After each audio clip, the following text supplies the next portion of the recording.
예수께서 배를 타시고 다시 맞은편으로 건너가시니 큰 무리가 그에게로 모이거늘 이에 바닷가에 계시더니 회당장 중에 하나인 야이로라 하는 이가 와서 예수를 보고 발 앞에 엎드려 간곡히 구하여 이르되 내 어린 딸이 죽게 되었사오니 오셔서 그 위에 손을 얹으사 그의 구원을 받아 살게 하소서 하거늘 이에 그와 함께 가실새 큰 무리가 따라가며 에워싸 밀더라.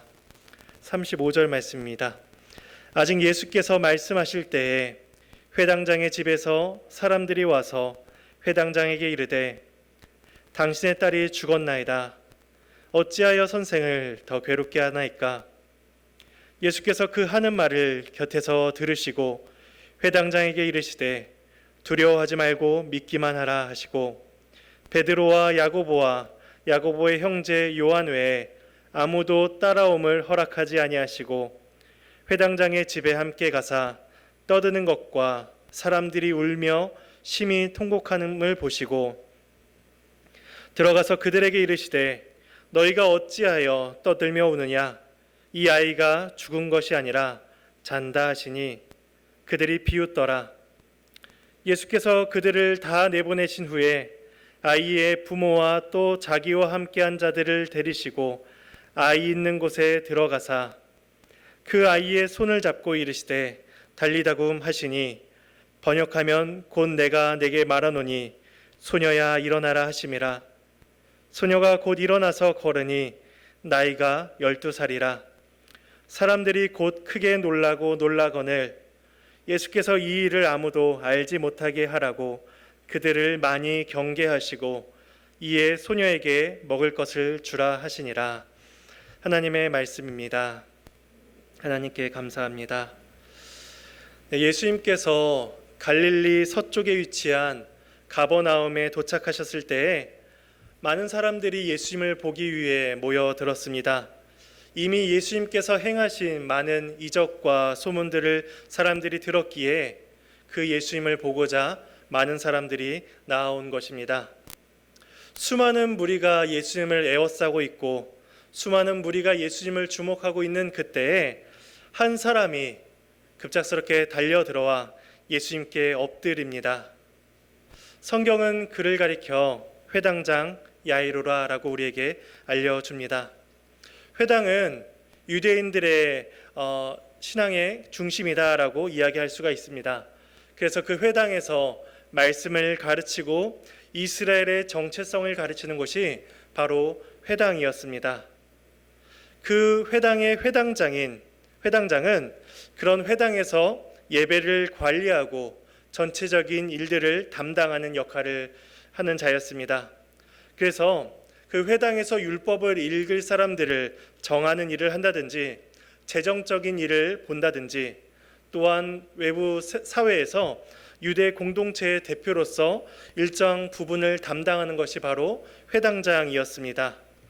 그러니 회당장이라는 이 직분은 나름대로 유대 사람들에게 존중을 받는 위치였으며 종교적으로도 눈에 띄는 위치였던 것입니다.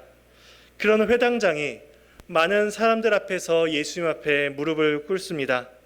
이러한 야이로의 태도는 단순히 덕망 있는 사람이 청년 앞에 무릎을 꿇는 그러한 부끄러움을 무릅쓴다는 것을 넘어서서 그 당시의 종교 지도자들의 태도와는 상충이 되는 모습이었습니다. 마가복음 3장에 보면 예수님께서 안식일에 손 마른 자를 고치시는 장면이 언급이 됩니다. 그러한 예수님을 보면서 당시의 바리새인들이 의논하기를 어떻게 하면 예수를 죽일 수 있을까라는 그러한 의논을 하는 장면이 나타납니다. 그러니 회당장이 그러한 예수님 앞에 무릎을 꿇는다는 것은 당시의 바리새인들과 그들의 뜻과는 정면으로 충돌되는 그러한 일이었던 것입니다. 따라서 야이로는 그의 직분이나 생활에 상당한 어려움을 감수하고 많은 사람들 앞에 또 예수님 앞에 무릎을 꿇는 것이었습니다. 야이로가 그렇게 한 이유가 23절에 나옵니다. 간곡히 구하여 이르되 내 어린 딸이 죽게 되었사오니 오셔서 그 위에 손을 얹으사 그로 구원을 받아 살게 하소서. 그의 어린 딸이 죽게 되었기 때문입니다. 오늘 본문 뒷부분에 가면 그 딸의 나이가 12살이었다라고 이야기하며 누가복음에서는 그 딸이 외동딸이었다라고 우리에게 말씀합니다. 그러니 하나뿐인 어린 딸이 죽을 상황에 처하자 이 회당장은 바리새인들과의 충동을 감수하더라도 그 자신의 모든 것을 내어놓고서라도 예수님 앞에 엎드리고 있는 것입니다. 그가 예수님께 구하는 것은 단 한 가지였습니다. 예수님께서 직접 오셔서 그 손을 딸에게 얹어주신다면 그 딸이 낫게 될 것이다 라는 이 소망 한 가지였습니다. 이런 야이로의 태도를 보면서 종종 마태복음 8장에 나오는 백부장의 믿음과 비교를 하기도 합니다. 마태복음 8장에 보면 백부장이 자신의 하인이 중풍병에 들자 예수님께 고쳐주시기를 구합니다. 이에 예수님께서 내가 가서 그 하인을 고쳐주겠다라고 말씀을 하시자 백부장은 말씀만 하시면 낫겠습니다. 내가 그것을 믿습니다. 라는 그러한 고백을 합니다. 그러자 예수님께서 그러한 백부장의 믿음을 보시며 아주 놀랍게 여기시고 또 칭찬하시는 장면이 나타납니다. 그런데 오늘 본문에 보면 야이로는 예수님께서 직접 오셔서 손을 대주시면 나을 것이다 라는 이러한 고백을 하기 때문에 그러한 마태복음에 나오는 백부장의 믿음에 비하면 야이로의 믿음이 작았다라고 이야기하는 분들도 있습니다. 그러나 예수님께서는 그의 믿음이 백부장에 비해서 작았든지 어떠하든지 간에 예수님께서는 야이로를 보고 책망하지 않으십니다. 또한 그의 고백이 불충분하다거나 불완전한 것이다 라고 외면을 하지도 않으셨습니다. 예수님께서는 야이로의 요청을 들어주셨고 또 그의 믿음을 이제 더욱더 강화시켜 주시며 그에게 하나님 나라의 놀라운 은혜를 경험하게 해주십니다. 이처럼 예수님께서는 예수님께 믿음으로 나온 자들을 기쁨으로 받아주십니다. 주님은 굳건한 믿음을 가지고 나온 자들을 칭찬하셔서 그 믿음을 잘 발현시키게 하시기도 하며 때로는 작고 연약한 믿음을 가지고 나오는 자들의 간구 또한 들어주셔서 그들의 믿음이 성장하게 해주십니다.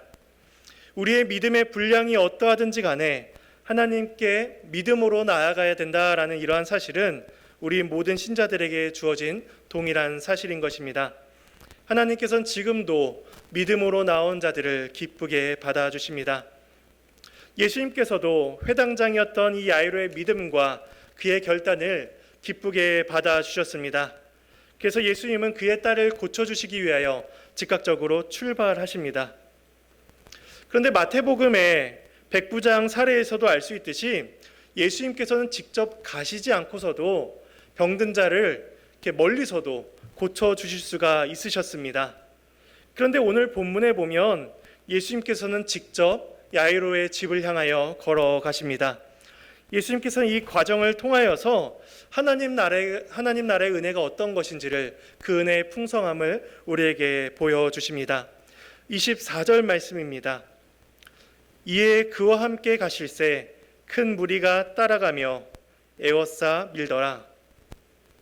많은 사람들이 예수님과 야이로의 대화 장면을 보고 있었습니다. 죽어가는 딸을 위해 엎드린 그 야이로와 또 그 딸을 살리러 가시겠다라는 예수님을 보는 것만으로도 그 자리에 있던 사람들은 큰 호기심과 흥미를 느꼈을 것입니다. 그래서 많은 무리가 이제 예수께서 어떻게 행하시는가, 그 어린 소녀를 어떻게 살리시는가 보기 위하여 예수를 따라갑니다. 그런데 이때 야이로에게 예상치 못한 일이 등장합니다. 예수님의 발걸음을 멈추게 하는 한 여인이 나타난 것입니다. 물론 그 여인은 예수님의 발걸음을 멈출 생각도 없었습니다. 그 여인은 사람들의 이목을 끌 생각도 전혀 없었습니다. 그런데 예수님께서는 이 여인과 대화하기를 원하셨습니다. 이 여인이 우리가 지난주에 살펴보았던 12해 동안 혈루증을 앓았던 여인입니다. 예수님께서는 자신의 옷에 손을 댄 그 사람을 찾기 위해서 제자들과 대화를 하셨고 또 그 여인이 예수님 앞에 나올 때까지 주님은 기다리셨습니다. 그리고 그 여인이 예수님 앞에 나와서 자신의 자초지정을 다 고하고 예수님과 대화할 때까지 예수님은 충분한 시간을 보내셨고 또 그녀에게 구원을 선언하십니다. 이 시간은 혈루증을 앓던 그 여인에게는 회복의 시간이었겠지만 이 야이로에게는 1분 1초가 너무나 괴로운 시간이었을 것입니다. 야이로가 보기에 지금 당장 자신의 딸은 죽어가고 있기 때문에 시간을 앞다투는 일이었습니다. 반면에 이 혈루증을 앓는 여인은 그렇게 총각을 다투는 일이 아니었습니다. 이미 그 여인은 12해 동안 병을 앓고 있었고 당장 생명에 해가 가는 일도 아니었습니다. 예수님께서 그 여인에게 잠시 기다리라 라고 말씀하신 이후에 야이로의 집에 가서 소녀를 살리신 이후에 다시 이 여인을 찾아오셔서 대화를 하셔도 충분한 시간이었습니다. 그런데도 불구하고 주님은 지금 마음 편히 그 여인과 대화를 하고 계십니다. 예수님께 엎드려 도움을 구할 때만 해도 이 야이로의 마음에는 희망이 존재했을 것입니다. 예수님께서 지금 당장 집에 가셔서 자신의 딸의 손을 얹어주시기만 한다면 그의 딸은 죽지 않을 것이다 라는 그러한 믿음과 희망이 그 야이로에게 존재했습니다. 그런데 예수님과 여인의 대화가 길어질수록 딸을 살릴 수도 있다라는 그러한 희망이 이제는 그 딸이 죽을 수도 있다는 두려움으로 바뀌어 갔습니다. 그리고 그가 염려하고 두려워했던 일이 실제로 벌어지고 맙니다. 35절 말씀입니다. 아직 예수께서 말씀하실 때에 회당장의 집에서 사람들이 와서 회당장에게 이르되 당신의 딸이 죽었나이다. 어찌하여 선생을 더 괴롭게 하나이까? 예수님과 여인의 대화가 아직 끝나지도 않은 그때에 야이로의 집에서 사람들이 옵니다. 그들이 가지고 온 소식은 딸이 이미 죽었다는 것입니다. 그리고 그러니 예수님을 더 이상 괴롭게 하지 말라는 것이었습니다.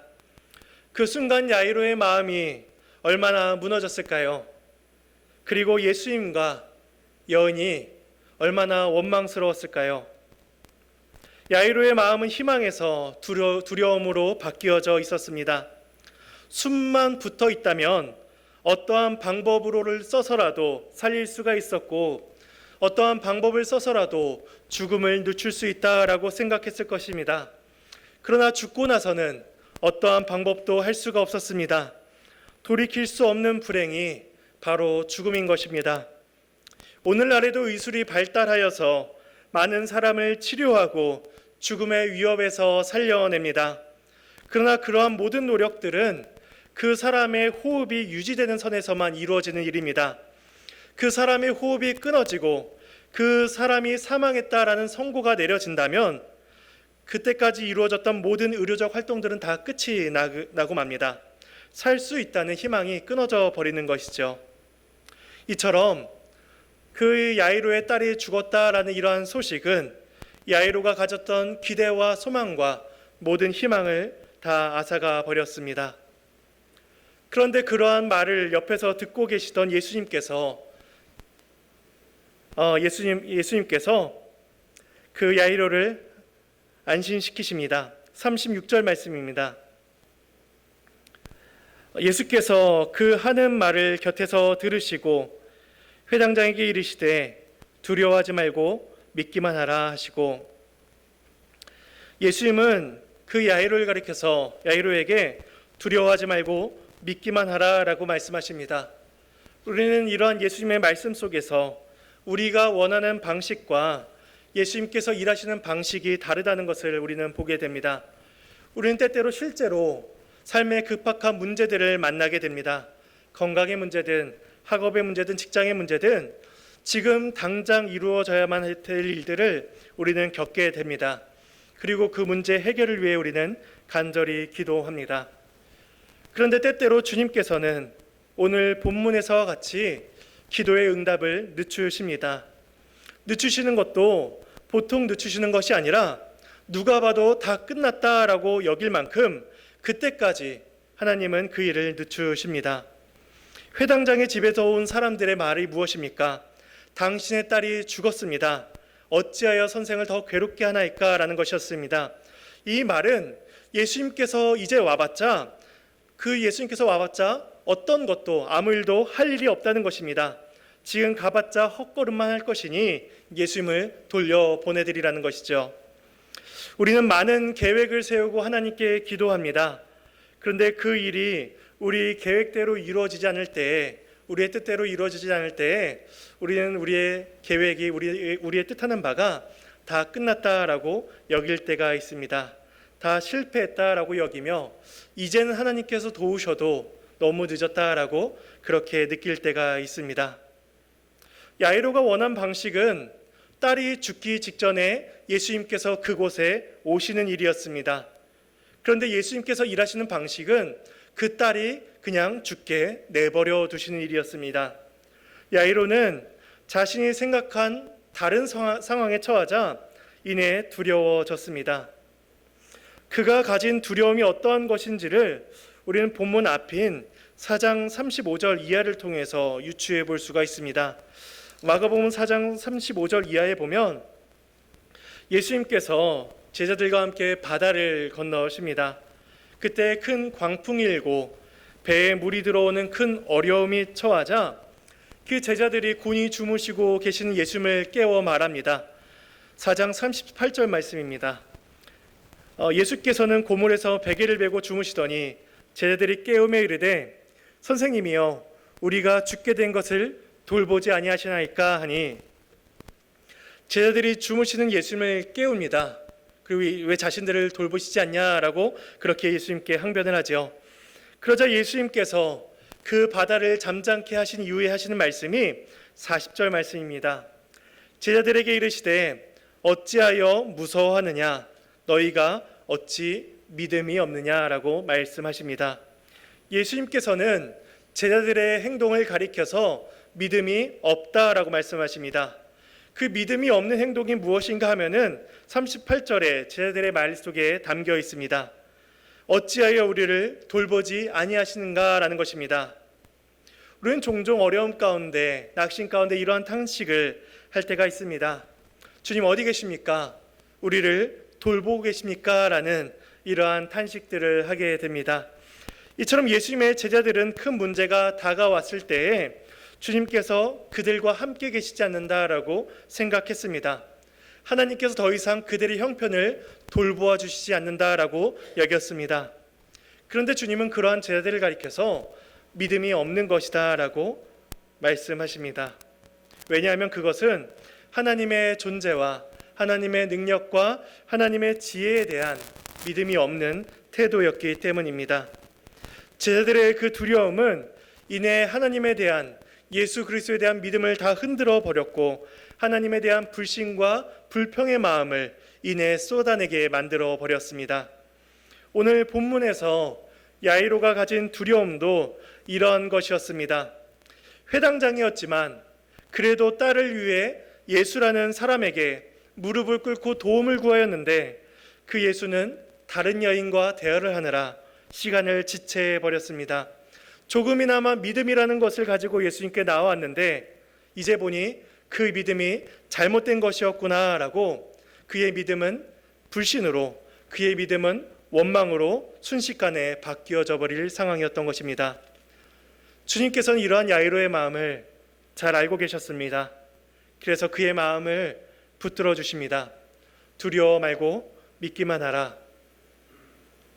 믿음이라는 것은 단 한 번의 단회적인 행동이 아닙니다. 야이로가 주님 앞에 나아올 때도 믿음이 필요했으며 자신의 계획과 달리 일이 다 틀어져 버렸을 때에도 그에게 믿음이 필요했습니다. 우리는 주님의 말씀 속에서 믿음의 한 가지 형태를 보게 됩니다. 믿음이란 견디며 그리스도를 신뢰하는 것입니다. 어찌하여 우리가 죽게 된 것을 돌보지 않으십니까? 라는 그러한 원망과 불신이 아니라 그러한 순간에도 주님께서 우리와 함께 하시지 않는 것 같은 상황, 주님께서 우리를 돌보시지 않는 것 같은 그러한 상황에서도 주님께서 우리를 붙들고 계신다는 사실을 기억하고 그 예수 그리스도를 신뢰하는 것이 바로 믿음의 한 가지 형태인 것입니다. 그래서 그러한 때에도 하나님께서 뜻하신 바가 있겠지라며 하나님의 존재와 지혜를, 그분의 능력을 붙드는 것입니다. 두려워 말고 예수 그리스도를 믿는 것이 우리가 가져야 할 태도인 것입니다. 이제 예수님께서 야이로의 집으로 행하십니다. 37절과 38절 말씀입니다. 베드로와 야고보의 형제 요한 외에 아무도 따라옴을 허락하지 아니하시고 회당장의 집에 함께 가사 떠드는 것과 사람들이 울며 심히 통곡함을 보시고, 예수님께서 3명의 제자만 데리고 야이로의 집으로 들어가십니다. 회당장의 집에 다다르자 사람들의 통곡 소리가 들렸습니다. 당시의 관행으로는 애도하는 소리가 크면 클수록 그 죽은 사람을 사랑하는 사랑의 크기가 컸다라고 여겼다고 합니다. 그러니 회당장의 사랑하는 외동딸, 그 어린 딸이 죽었으니 사람들의 통곡하는 소리가 얼마나 컸을까요? 그런데 예수님께서 그 통곡하는 사람들 사이로 들어가셔서 말씀하십니다. 39절 말씀입니다. 들어가서 그들에게 이르시되 너희가 어찌하여 떠들며 우느냐? 이 아이가 죽은 것이 아니라 잔다 하시니 그들이 비웃더라. 예수님의 말을 들은 모든 사람들이 예수님을 비웃었습니다. 왜 예수님께서 잔다고 표현하셨을까요? 야이로의 딸이 죽은 것은 분명 확실한 일이었습니다. 왜냐하면 마태복음과 누가복음에서도 그 딸이 죽었다라고 기록을 하고 있습니다. 만일에 그 딸이 죽은 것이 아니라 기절을 했거나 다른 어떠한 것이었다면 이 누가복음을 기록했던 그 의사인 누가는 조금 더 의학적으로 설명을 했을지도 모릅니다. 예수님께서 이런 이유로 기절했다라고 말씀하신 것이다라고 누가가 설명했을지도 모릅니다. 그러나 의사인 누가도 다른 사람들과 마찬가지로 그 딸이 죽었다라고 기록을 하고 있습니다. 그런데도 불구하고 예수님께서는 소녀가 죽은 것이 아니라 잔다라고 말씀하시니 그 모든 사람들이 예수님을 비웃고 있는 것입니다. 40절 말씀입니다. 그들이 비웃더라. 예수께서 그들을 다 내보내신 후에 아이의 부모와 또 자기와 함께한 자들을 데리시고 아이 있는 곳에 들어가사, 예수님께서는 그렇게 자신을 비웃는 자들을 다 내쫓으시고 그 3명의 제자와 부모만 데리고 들어가십니다. 그리스도의 능력을 조롱하며 그리스도의 능력을 비웃는 자들에게 하나님의 일하심은 철저히 가려지게 됩니다. 반면에 미약하지만 하나님의 은혜를 붙들고 산 자들에게는 하나님의 은혜가 주어집니다. 이런 예가 마가복음 9장에 또한 나타난 사건을 통해서 우리가 생각해 볼 수가 있습니다. 마가복음 9장에 보면 한 아버지가 귀신 들린 아이를 데리고 예수님께 나옵니다. 그리고 예수님께 간청하기를 하실 수만 있거든 우리를 불쌍히 여겨 주시옵소서라고 예수님께 간청을 합니다. 그러자 그 말을 들은 예수님께서 그 아버지를 꾸짖으시길, 할 수 있거든이 무슨 말이냐? 믿는 자에게 능치 못할 일이 없다라고 그 아버지를 꾸짖으십니다. 그러자 그 아버지의 고백이 이렇습니다. 소리를 질러 이르되 내가 믿나이다. 나의 믿음 없는 것을 도와주시옵소서라고 그가 예수님께 부르짖습니다. 그러자 예수님께서 그의 믿음 없는 것을 보시며 그의 연약한 믿음을 보시며 그의 간구를 들어주셨습니다. 이처럼 예수님께서는 미약하지만 작은 믿음을 가지고 나온 자들의 모든 간구와 소원을 들어주십니다. 믿음 없는 것을 도와주셔서 그들의 믿음을 붙들어 주셔서 그들의 믿음이 확신을 얻게 하십니다. 그러나 그리스도의 복음을 비웃고 조롱하는 자들에게 하나님의 능력은 가려집니다. 그들은 더욱더 하나님의 일하심으로부터, 하나님의 능력으로부터 더욱더 멀어질 뿐입니다. 딸의 방에 들어가신 예수님께서 이제 그 아이를 일으키십니다. 우리 41절과 42절 말씀을 함께 읽어보겠습니다. 그 아이의 손을 잡고 이르시되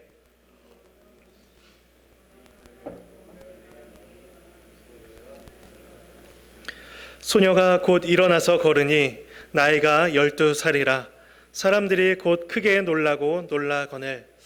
아람어로 달리다굼이라고 말씀하십니다. 이때 달리다는 소녀, 딸이라는 의미이며 이제 굼은 일어나라는 뜻입니다. 그래서 소녀야 일어나라는 것이죠. 예수님께서 그런 말씀을 하시고 그 소녀의 손을 잡고 일으키셨을 때에 그 아이가 마치 잠에서 깨듯이 일어나 걸었습니다. 결국 예수님께서 죽은 아이를 가리켜 잔다라고 말씀하신 그 이유는 죽음도 예수님 앞에서는 그저 자는 것에 불과했기 때문입니다. 주님께서 아이의 손을 잡으셨을 때에 아이를 붙들고 있던 죽음의 권세는 그 아이를 놓을 수밖에 없었던 것입니다. 예수님께서 그 죽은 아이의 손을 잡아 일으키셨습니다. 이렇게 죽은 소녀를 살리시는 이 사건은 오늘 본문에 끼어있는 지난주에 살펴보았던 혈루증을 앓던 여인의 여인의 이야기와 유사한 점이 많이 있습니다. 예수님께서 혈루증 앓던 한 여인을 구원하셨습니다. 그리고 오늘 본문에서 한 여자아이를 구원하십니다. 혈루증을 앓던 여인은 12해 동안 병을 앓고 있었고 이 소녀는 12살이 되었습니다. 두 여인 모두 의술로는 치료할 수가 없는 처지에 있었으며 영적으로는 다 부정한 자다라는 공통점이 있었습니다. 여인이 부정했듯이 이 죽은 소녀도 부정한 존재였던 것입니다. 잠시 민수기 19장 13절 말씀을 찾아보도록 하겠습니다.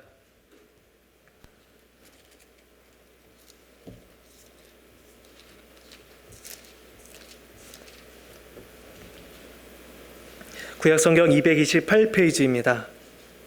민수기 19장 13절 말씀입니다. 함께 읽겠습니다. 누구든지 죽은 사람의 시체를 만지고 자신을 정결하게 하지 아니하는 자는 여호와의 성막을 더럽힘이라. 그가 이스라엘에서 끊어질 것은 정결하게 하는 물을 그에게 뿌리지 아니하므로 깨끗하게 되지 못하고 그 부정함이 그대로 있음이니라. 죽은 사람의 시체를 만지는 일은 부정한 일이었습니다.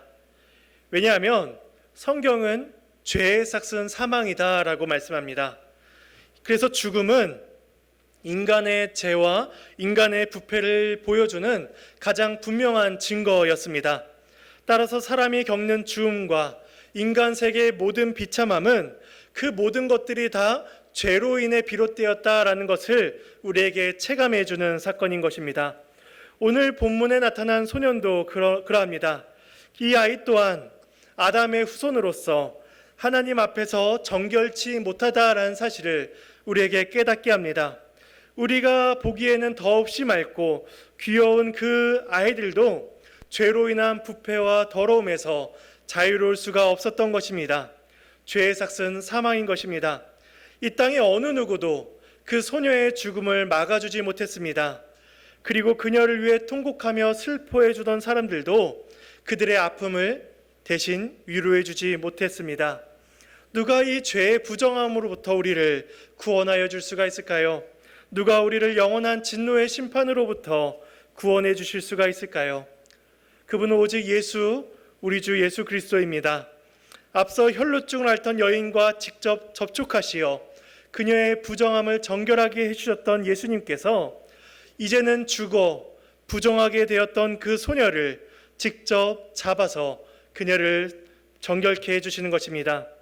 예수님께서 그녀를 찾아와 주셨고 예수님께서 그 소녀를 만져주신 은혜로 그 소녀는 부정함에서 건짐을 받을 수가 있었던 것입니다.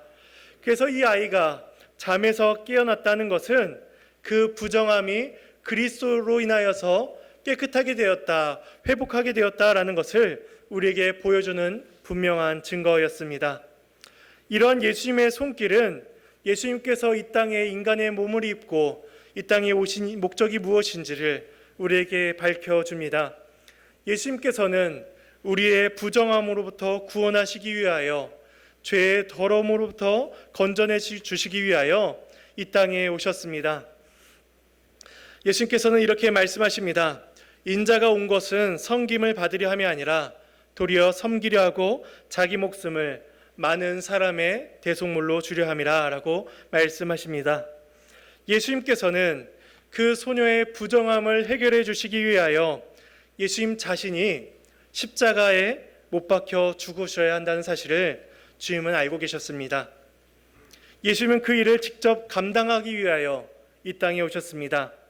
그리하여 그리스도는 우리의 죄를 대신 짊어지셨으며 우리를 대신하여 십자가에 못 박혀 죽으신 것입니다. 예수님의 죽으심은 우리의 죽음을 해결하셨으며 예수님의 부활하심은 우리의 부활을 가능하게 한 것입니다. 예수님께서 이 은혜를 야이로의 집에 베푸셨고 또 우리들에게 베푸셨습니다. 오늘 본문에 보면 예수님께서 야이로에게 요구하신 것은 단 한 가지입니다. 두려워하지 말고 믿기만 하라라는 것입니다. 예수님의 은혜를 믿기만 하면 됩니다. 예수님의 능력을 믿기만 하면 됩니다. 다른 의사를 찾아갈 필요가 없습니다. 나의 능력이나 나의 공로를 의지할 이유가 없습니다. 오직 한 가지, 두려워 않고 예수 그리스도를 믿는 것입니다. 이것이 우리에게 베풀어 주신 예수 그리스도의 복음의 은혜인 것입니다. 오늘날 많은 사람들이 죄의 비참한 가운데 살아갑니다. 이 죄의 슬픔으로부터 우리를 건져내 주실 분은 오직 한 분, 예수님 뿐인 것입니다. 그리고 그 구원의 유일한 방법은 그 예수 그리스도를 믿고 붙드는 것입니다.